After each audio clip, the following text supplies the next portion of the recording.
হ্যাঁ, আমি আজকে হুমায়ুন কবিরের হয়ে আজকে ওনার সিকিউরিটির জন্য Z+ ক্যাটাগরির সিকিউরিটির জন্য আজকে কলকাতা হাইকোর্টে রিট পিটিশন ফাইল করেছি।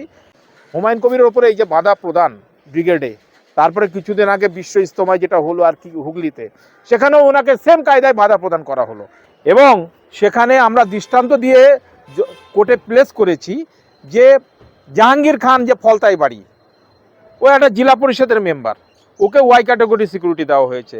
শওকত মোল্লা, তাকে Z ক্যাটাগরি দেওয়া হয়েছে। এরকম বিজেপি বিভিন্ন রকম লিডার, সজল ঘোষ কলকাতা মিউনিসিপ্যাল কর্পোরেশনের একটা কাউন্সিলর, তাকে Y ক্যাটাগরি দেওয়া হয়েছে। তো বিভিন্ন মানে লোকদেরকে দেওয়া হয়েছে। অর্থাৎ হুমায়ুন কবির একটা জনপ্রতিনিধি, MLA এবং জনপ্রিয় নেতা এবং জনপ্রিয় ব্যক্তিত্ব, আর একটা দলের উনি চেয়ারম্যান, ওনার তো সিকিউরিটি পাওয়া একান্ত আবশ্যক। নাহলে যেভাবে দিনের পর দিন অ্যাটাক হচ্ছে, তো সেই দৃষ্টান্তগুলো উঠিয়ে আমরা আজ কলকাতা হাইকোর্টে মামলা করেছি। আশা করি উনি সিকিউরিটি পাবেন। রাজ্য সরকার কেন সিকিউরিটি দিচ্ছে না? যদি শওকত মোল্লা Z ক্যাটাগরি পায়, ফলতার জাহাঙ্গীর যদি Y ক্যাটাগরি পায়, তাহলে হুমায়ুন কবির কেন পাবে না? এটা হয়, এটা রাজ্য সরকার তো মানে কি বলবো, হুমায়ুন কবিরের যেখানে যাচ্ছে লাখ লাখ লোক, সেখানে মানুষ অত মানে স্বতঃস্ফূর্তভাবে ওনার পাশে দাঁড়িয়ে যাচ্ছে, ওনাকে রক্ষা করার জন্য দাঁড়িয়ে যাচ্ছে। সেখানে রাজ্য সরকার তো ভীত সন্ত্রস্ত হয়ে গেছে। আর সত্যিই তো জাহাঙ্গীর খানের মতো লোক, বা ওই শওকত মোল্লার কথা যিনি বললেন, মমতা ব্যানার্জি বলছে ও জীবন তোলা, তুই তো বেটা বম বাঁধিস, তুই বম বিস্ফোরণ করে ওখানে মানুষকে দিয়ে মানুষের উপর আক্রমণ করিস। তারপরে ওনাকে আবার Z ক্যাটাগরি সিকিউরিটি দেওয়া হলো। এটা তো দ্বিচারিতা। এটা আইনের শাসন তো মানে সত্যি আইনের শাসন যেন কোথায় যেন ভেঙে পড়েছে, বা ভেঙে পড়ার একটা মুহূর্ত আমরা সম্মুখীন হয়ে দাঁড়িয়ে আছি। ব্রিগেড ময়দান সেনাবাহিনীর, অর্থাৎ কেন্দ্র সরকারের আওতায়। রাজ্য সরকার শুধুমাত্র প্রশাসনিক নিয়ে পারমিশনটা রাজ্য সরকারকে যদি নিতে হয়, তাহলে ব্রিগেড ময়দানে সভা করতে না দেবে না বলে বাধা দিচ্ছে কেন এখন থেকে? দেখুন, ব্রিগেড ময়দানে সভা করতে দেওয়ার, বাধা দেওয়ার ক্ষমতা রাজ্য সরকারের নেই। সেখানে সভা হবেই। এখন হুমায়ুন কবিরকে হেনতেন প্রকারে হেনস্থা করা, ওনার মনোবলটাকে ভেঙে দেওয়া, ওনার মুভমেন্টটাকে রুদ্ধ করা, এটাই একটা পলিসি নিয়েছে। এটা কী ধরনের ব্যক্তি রাজনৈতিক? আজকে গণতন্ত্রে বিভিন্ন বিরোধী দল থাকবে, শাসক দল থাকবে, এটাই তো গণতন্ত্রের মেন জিনিস। তো সেখানে তুমি বিরোধীদেরকে খতম করে দেওয়া, ওনাকে বিগত দিনে দেখেছি তো, কংগ্রেসকে জিরো করে দিল, কংগ্রেসের হাত ধরেই তো ক্ষমতায় এসেছিল। তারপরে SUCI পার্টি ওনার সঙ্গে ছিল, SUCIকে পুরো মোটামুটি শেষ করে দেওয়ার মতো ব্যাপার। তো বিভিন্ন দলগুলোকে উনি বিরোধী দল বা ওনার হয়ে ওনার বিরুদ্ধে কেউ কথা বললেই উনি সহ্য করছেন না। এটা ঠিক নয়। এটা মানুষ এর কিন্তু পরিণতি অত্যন্ত খারাপ হবে। নতুন দল তৈরি করলে তিনি আগে বললো বিম পার্টির সঙ্গে জোট হবে বা অন্য পার্টি আহ্বান করেছে আরএসএসের সাথে, কিন্তু এখন তো কোনো রকম কোনো কিছু বলছে না বা সেরকম ভাবে কিছু প্রভাব দেখাচ্ছে না। বলবেন? দেখুন, আমি তো হুমায়ুন কবিরের তো রাজনৈতিক মুখপাত্র নই, স্পোক্সপারসন নই। ওনার রাজনৈতিক সিদ্ধান্ত, আমি ওনার অ্যাডভোকেট আর কি, আইনজীবী।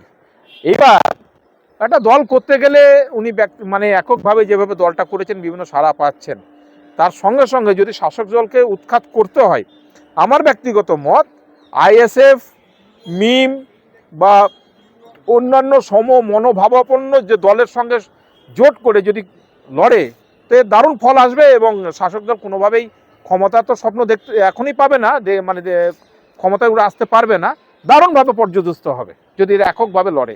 এটা আমার ব্যক্তিগত মত। দেখলাম যে হুমায়ুন কবির তারা দল ঘোষণার সময় বলেছিল ব্রিগেডের সভা করবে। সেই পরিপ্রেক্ষিতে তিনি আজকে ব্রিগেডের মাঠ দেখতে এসেছিল, তাকে বেশ কিছু মানুষ বাধা দেওয়া হচ্ছে। এখনো পর্যন্ত ইলেকট্রনিক মিডিয়াতে লাইভ টেলিকাস্ট দেখানো হচ্ছে। কি বলবেন? এটা তো অত্যন্ত মানে দুঃসংবাদ বলুন বা খারাপ একটা দৃষ্টান্ত। আজকে পশ্চিমবঙ্গের কি কোথায় গেছে আইন শৃঙ্খলার ব্যাপারটা?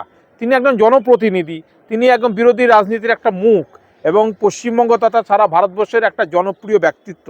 সেই হুমায়ুন কবির সাহেব কত মুসলিম পীড়িত বিভিন্ন ব্যক্তি দ্বারা মানে বিভিন্ন জায়গায় লাঞ্ছিত হয়, এবং তো সেই সমস্ত ব্যক্তিদের আশার একটা মানে উনি মানে মনের ভিতরে একটা আশা জাগিয়েছে যে বাঁচার অধিকার আছে, মানুষ বাঁচতে পারবে।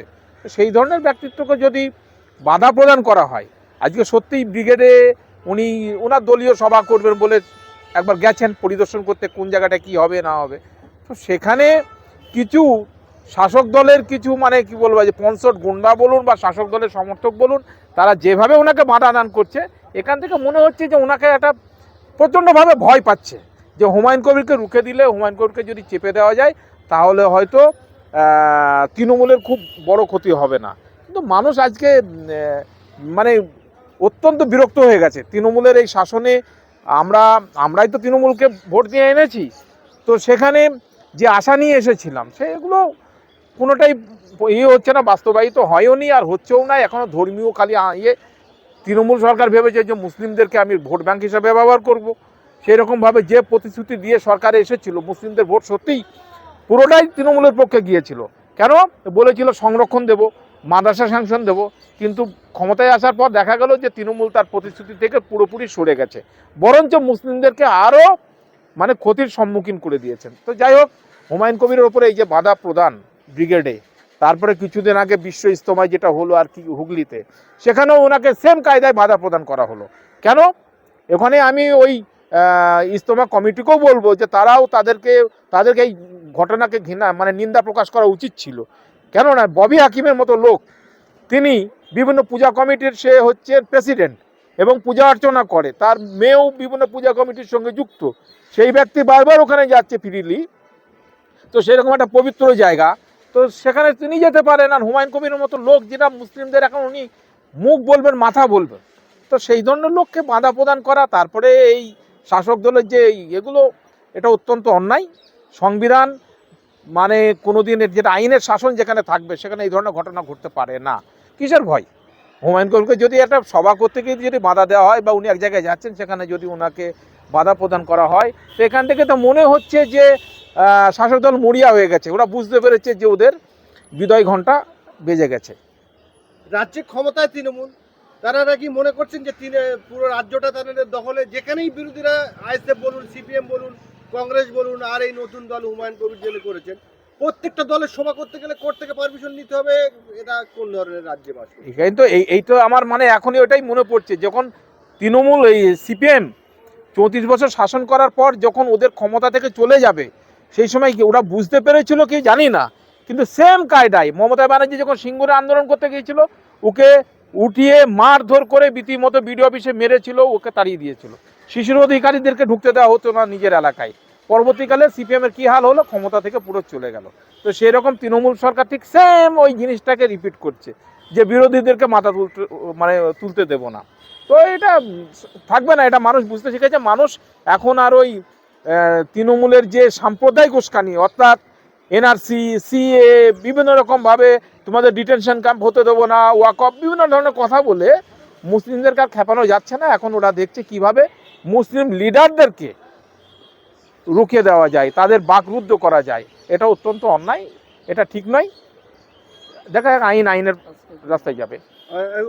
ওনার যে সিকিউরিটি, যখন দেখলাম উনি দল থেকে উনি বার করে দেওয়া হলো, ওনাকে উনি আলাদা দল ঘোষণা করলেন, এই রাজ্য সরকার নির্লজ্জের মতো সিকিউরিটিগুলো তুলে নিলেন। আজকে সিকিউরিটির বিষয়ে আপনি মামলা করেছিলেন, আজকে কলকাতা হাইকোর্টে সেই প্রসঙ্গে কি বলেন? হ্যাঁ, আমি আজকে হুমায়ুন কবিরের হয়ে আজকে ওনার সিকিউরিটির জন্য, Z+ ক্যাটাগরির সিকিউরিটির জন্য আজকে কলকাতা হাইকোর্টে রিট পিটিশন ফাইল করেছি, এবং সেখানে আমরা দৃষ্টান্ত দিয়ে কোর্টে প্লেস করেছি যে জাহাঙ্গীর খান যে ফলতাই বাড়ি, ও একটা জেলা পরিষদের মেম্বার, ওকে Y ক্যাটাগরি সিকিউরিটি দেওয়া হয়েছে।